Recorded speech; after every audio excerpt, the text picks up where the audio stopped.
দেখুন বন্ধুরা, আমার লেবু গাছের ডালপালা কেটে দিয়েছিলাম, কত ডালপালা বেরিয়েছে। তার সাথে সাথে দেখুন লেবু গাছে আমার ফুলও চলে এসছে।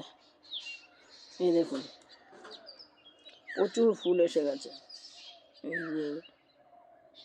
এই যে